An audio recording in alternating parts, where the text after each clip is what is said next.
Halo, Assalamualaikum fans drama Korea.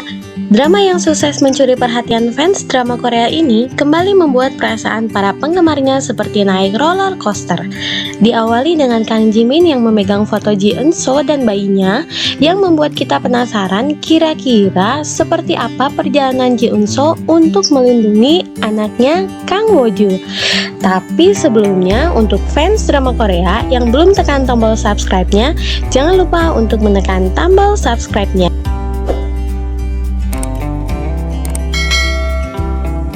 Di scan awal, kita melihat Kang Jimin yang mendapatkan foto Ji Eun-soo menggendong seorang bayi. Dan Kang Jimin mulai curiga nih dengan status Ji Eun-soo karena bayi tersebut menggunakan selimutnya Woo-ju. Kemudian Ji Eun-soo menelpon Jimin dengan perasaan berbunga-bunga tanpa tahu keadaan yang sesungguhnya, sehingga membuat Ji Eun-soo bertanya-tanya ada apa sebenarnya dengan sikap Kang Jimin yang sepertinya berubah. Kemudian temannya Eun-soo akhirnya mengetahui kalau putri Eun-soo ternyata tidak diasuh oleh direktur DO Kosmetik, dan akhirnya Eun-soo menceritakan kalau sebenarnya Woo-ju lah putri dirinya yang sesungguhnya, dan akhirnya mengetahui maksud Eun-soo untuk menjadi ibu tiri dari putrinya sendiri. Kang Jimin memeriksa rekaman CCTV di seberang apartemennya, sehingga dia mengetahui kalau yang mengirim foto Ji Eun-soo adalah Semi, dan dia langsung mendatangi Semi untuk bertanya dari mana Semi mendapatkan foto tersebut. Bukannya menjawab, Semi malah bertanya apakah Kang Jimin tidak penasaran siapa wanita itu sebenarnya.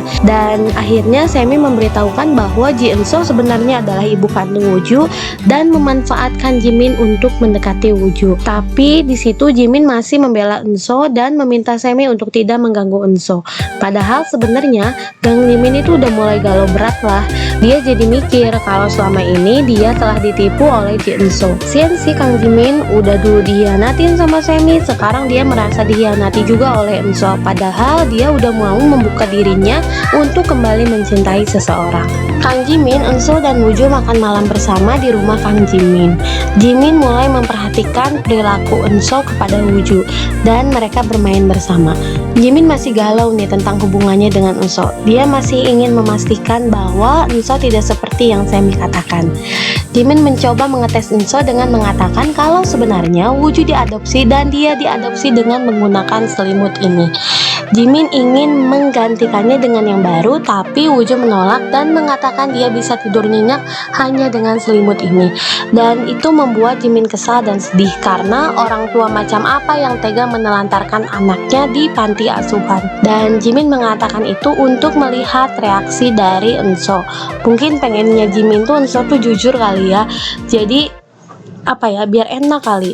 Mungkin kalau Eun-soo jujur, Jimin pasti bisa nerima. Tapi ya salahnya justru Jimin itu tahunya dari pihak lain, sehingga banyak menimbulkan prasangka buruk sama Eun-soo tersendiri. Dan adik Jimin yang melihat Eun-soo dan Jimin berjalan bergandengan dan akhirnya menyebarkan berita kepada keluarga Jimin, sehingga membuat bahagia kedua orang tua Jimin karena akhirnya Jimin mau membuka hatinya dan berencana untuk mendukung hubungan Jimin dan Eun-soo. Saat mengantarkan Eun-soo pulang, Kang Jimin mengajak Eun-soo untuk melakukan hubungan yang lebih dalam lagi di sini, tapi tenang aja karena nggak ada adegan-adegan dewasanya kok. Jadi pas saat Jimin berusaha untuk membuka kancing bajunya Eun-soo tuh jadi kembali ngingat tentang mantan suaminya yang selalu nyiksa dia dulu.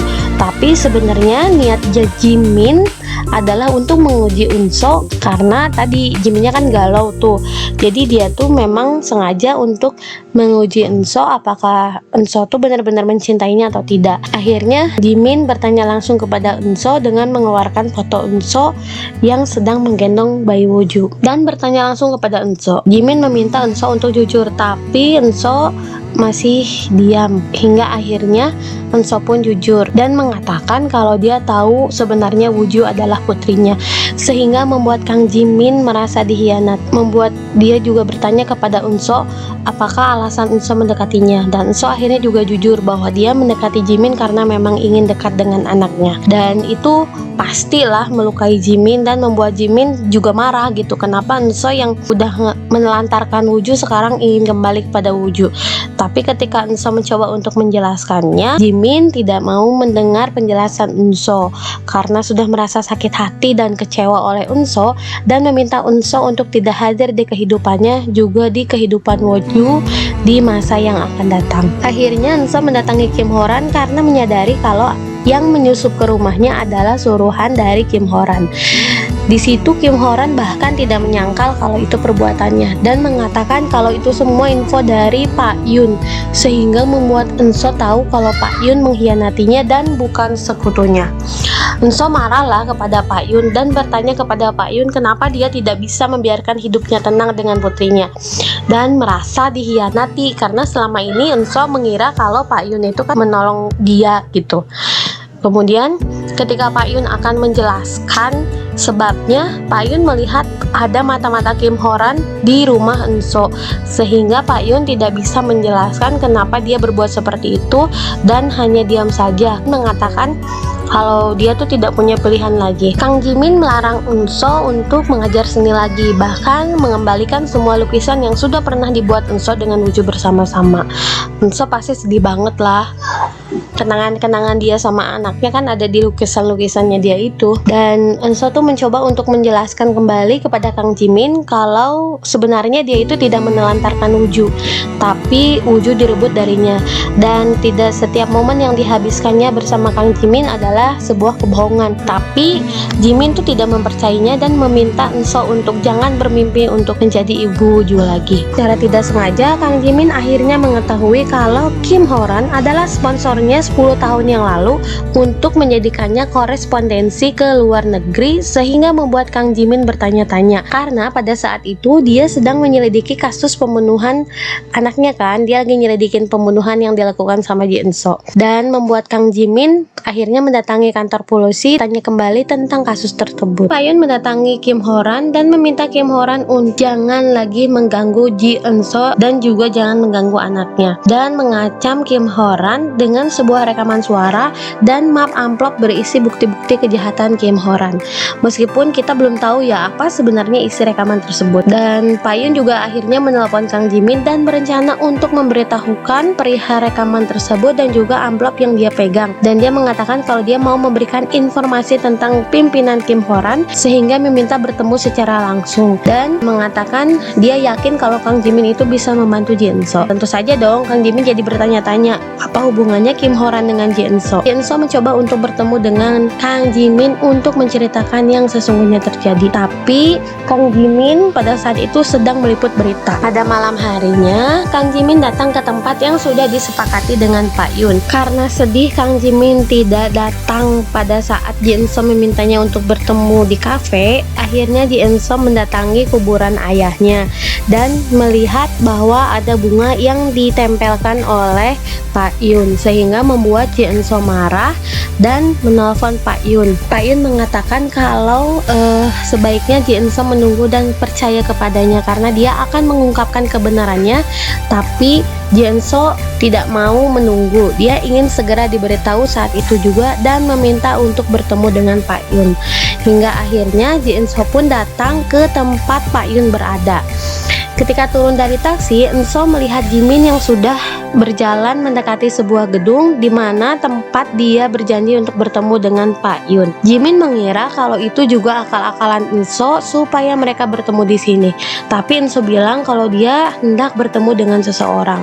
Dan ketika akan menjelaskan kepada Kang Jimin alasannya kenapa tidak bisa mengurus Wonju selama ini, tiba-tiba Pak Yun jatuh dari atap dan menimpa sebuah mobil yang berada di sebelah Enso dan Jimin. Di situ kita melihat Enso sangat shock melihat ternyata korbannya adalah Pak Yun.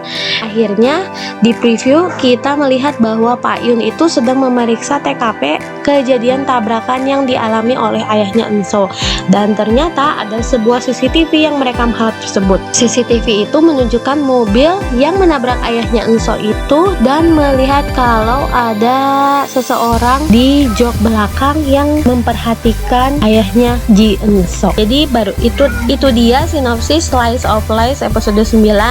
Dan kalau menurut aku ya, buset banget lah ini. Mertuanya Eun-so tuh bener-bener kayak nenek lampir aja lah, pokoknya jahat banget sumpah. Dia kok bisa ya jadi CEO tapi otaknya nggak dipakai gitu loh. Kenapa nggak mau nerima kalau ada kemungkinan bukan Eun-so pembunuh anaknya? Malah bikin runyam suasana. Dia terlalu terobsesi sama anaknya, saking cintanya sama anaknya, jadi pas anaknya meninggal tuh objek obsesinya tuh kayak berubah ke Ji Eun-so gitu loh. Tapi kebayangkan nanti bakalan malu banget, atau enggak kali ya, kalau pada akhirnya tuh dia tahu kalau yang bunuh anaknya tuh bukan Eun-so. Harusnya kan dia tuh nyari pembunuh anaknya yang sebenarnya, bukan malah mastiin Ji Eun-so dihukum. Jadi penasaran siapa sebenarnya yang membunuh anaknya. Awalnya tuh aku pikir itu Pak Yun loh yang ngebunuh, tapi karena Pak Yun udah meninggal kan jadi kayaknya tuh bukan dia deh. Tapi sekarang jadi mikir, jangan-jangan sekretarisnya Kim Ho-ran yang satu lagi yang bunuh ya. Soalnya pasti pembunuhnya kan cowok, karena di awal kan udah bilang kalau misalnya berat badannya Ji Eun-so tuh kurang dari 50 kg dan gak punya kekuatan yang begitu besar untuk mengalahkan si suaminya itu. Pokoknya jadi kepo banget sih, ini sebenarnya apa isi rekaman itu. Ya kita tunggu aja episode selanjutnya. Dan kalau aku lihat sih sebenarnya Ji Eun-so juga suka kayaknya sama Kang Jimin. Jadi meskipun awalnya dia memang mau manfaatin Kang Jimin untuk dekat sama anaknya, tapi lambat laun juga sepertinya Eun-so menjiwai perasaannya untuk Kang Jimin. Ya kali siapa yang bisa pura-pura suka sama cowok yang kayak Kang Jimin ya. Udah baik banget, good looking, penyayang keluarga, bahkan saya banget sama Wooju meskipun Wooju itu adalah anak angkatnya. Udahlah ini mah kok paket komplit. Jadi makin penasaran kan sama episode-episode selanjutnya. Well, kita tunggu aja episode-episode selanjutnya. Semoga tidak mengecewakan. Dan itu dia review sinopsis drama Slice of Life episode 9.